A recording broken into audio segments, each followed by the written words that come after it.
Assalamu alaikum, dear students. This is Shamshad Ali, Department of Technology, Surrey University.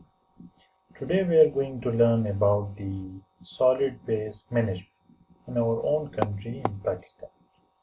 This is our week 13th or lecture 13th, 7th semester of BSc Engineering Technology 7. You can access this lecture at portal.zoo.edu.pk. So let's begin our today's lecture. First of all, brief on the solid waste management. Today we are going to learn about the waste management and basically the solid waste management in our own country. Solid waste collection by government-owned and operated services in Pakistan cities currently average only 50% of waste quantities generated. However, for cities to be relatively clean, at least 75% of these quantities should be collected. Unfortunately, none of the cities in Pakistan has a proper solid waste management system, right from collection of solid waste to its proper disposal.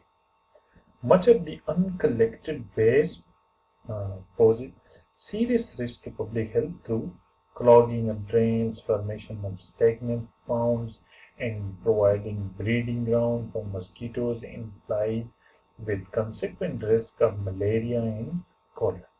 In addition, because of the lack of adequate disposal sites, much of the collected waste finds its way in dumping grounds, open pits, ponds, the river, and agricultural land as well. So, urbanization pattern. According to the 1981 census, of the 5.92 million persons who had migrated within the country, as you know that the war in our neighbor country in Afghanistan, almost 5.92 million persons who had migrated. 87.6% moved from rural to urban areas, is for the purpose of the to get good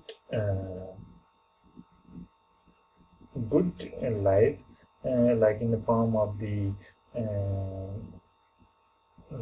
finding good jobs, find facilities in the cities, like the utility services in the cities, while only 12.4% moved in the opposite direction.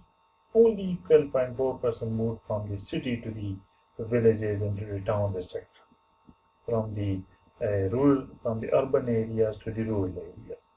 But 87.6% moved from the rural areas to the urban areas for the sake of and for their upbringing, their children's, just to get just to give them good facilities.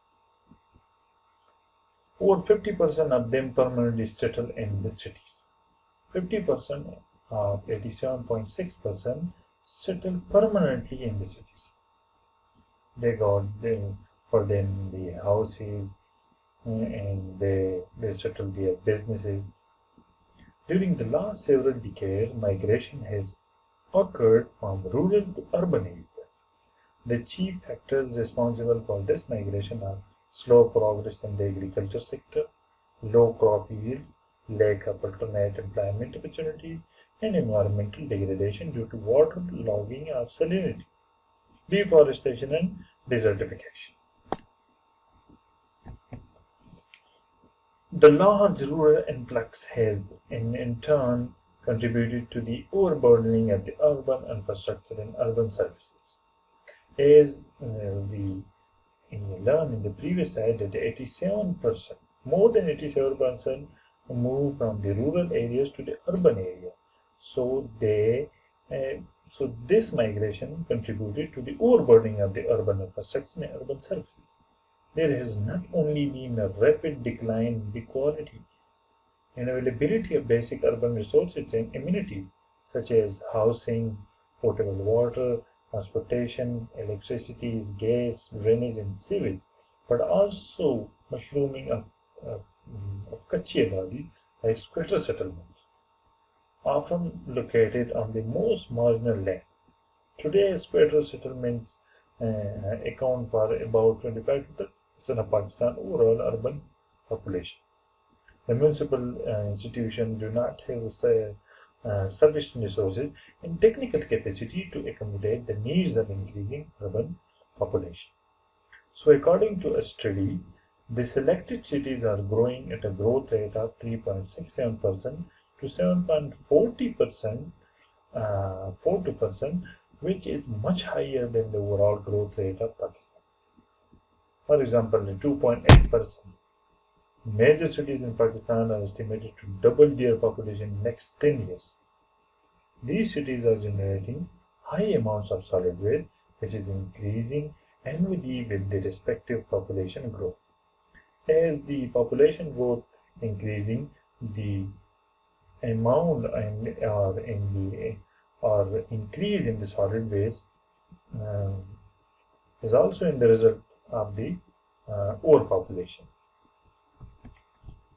Growth in solid waste generation. Presently, it is estimated that 54,888 tons per day of solid waste is generated in Pakistan. The Ministry of Environment undertook a study during 1996 on data collection for preparation of national study on privatization of solid waste management in 8 selected cities of Pakistan. The study revealed that the rate of waste generation on average from all types of municipal control areas varies from 0.283 kg per capita per day to 0.613 kg per capita per day, or from 1.896 kg per house per day to 4.29 kg per house per day in all the selected cities. It shows a particular trend of waste generation where an increase has been recorded in accordance with cities' population besides a social and economic rate. Table 2 presents city-wise waste generation rate with respective daily and annual estimate of solid waste. This is basically the table of waste generation estimation. These 8 are the selected cities, and almost these are the high populated cities. Like the first one is the Gujarat, generation kilogram per capita per day and kilogram per house per day. This is the value. Waste tons per day, 824 tons per day generated, almost just like this. This one is for the Faisalabad, Karachi, Hyderabad, and Peshawar, Banu, Quetta, and Sippy. And as you know, is the highest value is for the Karachi, because Karachi is the overpopulated cities. This is the overall waste produced in these 8 mega cities. Keeping in view the population growth of 2.61% per year, an estimate of solid waste generation has been made. Solid waste generation on the basis of population for 2004. This survey was conducted in 2004. These are the cities, the urban areas, and the rural areas. This is the population million 1998 census to 2004. This is basically increase in the population in these 8 cities. This is a solid waste generation rate, kilogram per capita per day, waste generated tons per day and tons per year. So these are basically the collection from the rural areas, and 3% for hazardous waste. This is basically the accommodation of the 3% of the hazardous waste. So the gross total weight of this, almost 20 million.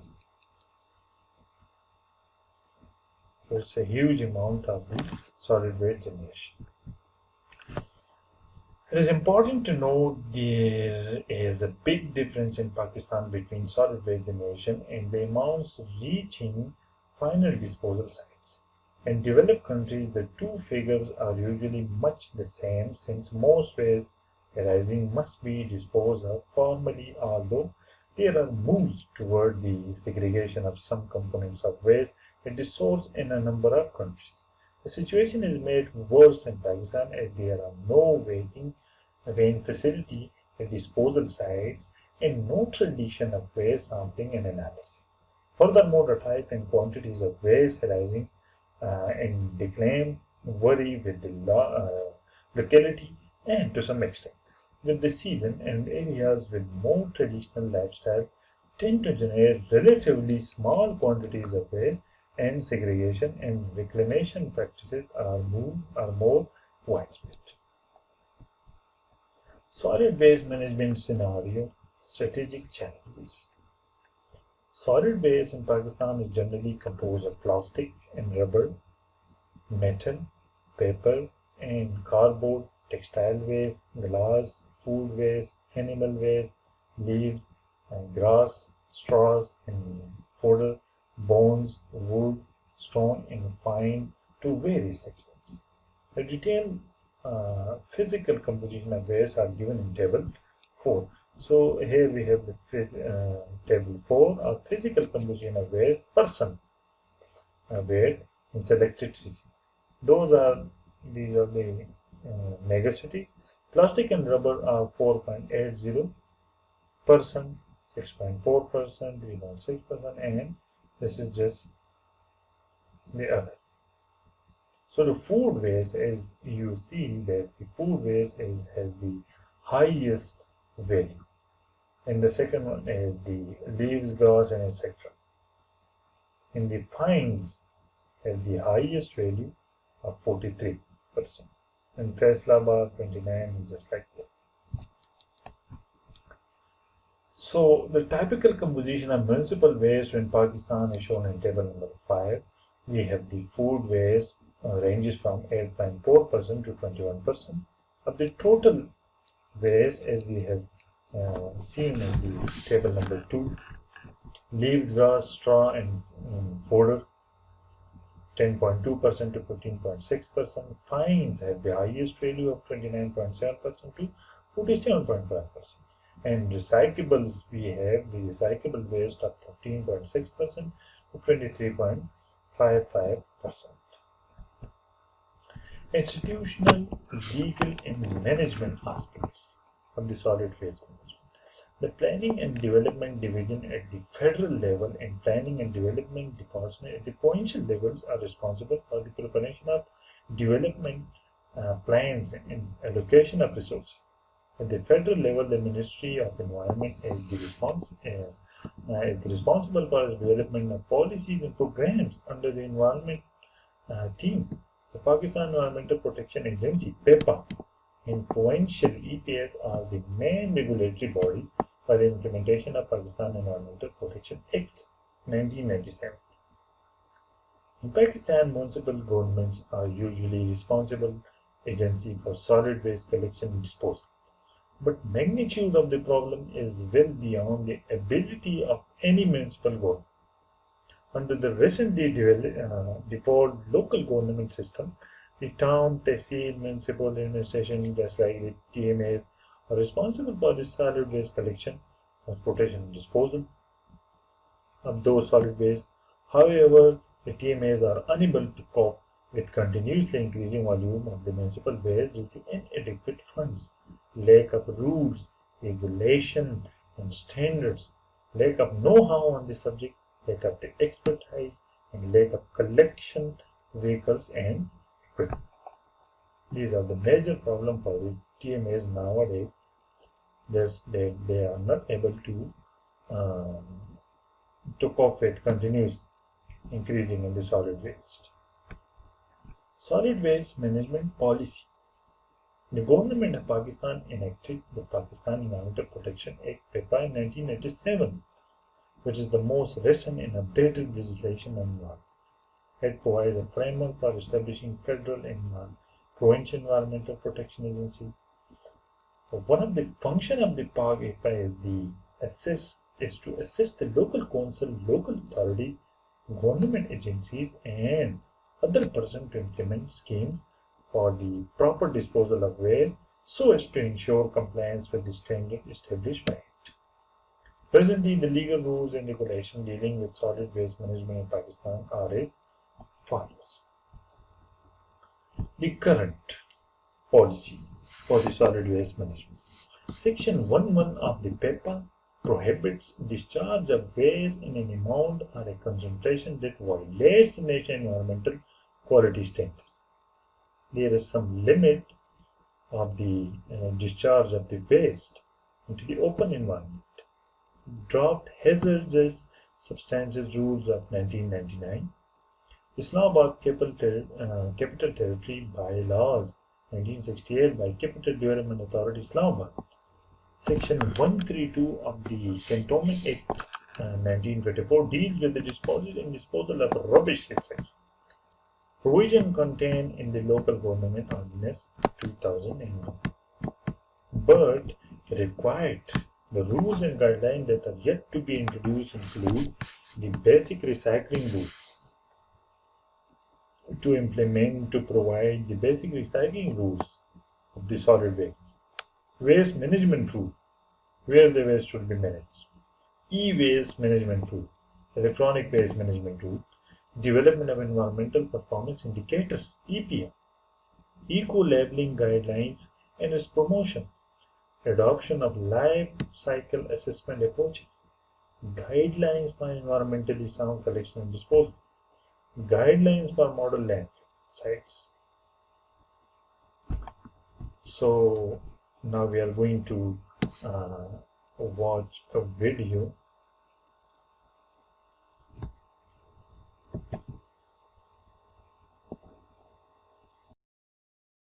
For years, the people in the city of Lahore have dumped their waste out in the open, and in the water. But all that is now slowly changing. This is something around a big glass table, and these guys belong to waste basket. This is looking the main goal. Get off into the next office, and then it's turned into a single gas. That's how it happens. The waste is not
So this was basically the video from Al Jazeera TV. Pakistan in the whole, a man is going to make money from the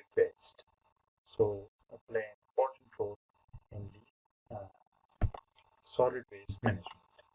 So this is it for today's class. Hope you learned something. And next class, inshallah, we will learn about the exposure and human health risk from the environmental pollution. So thank you so much. If you have any query regarding today's lecture, let me know on your Suda and your portal.suda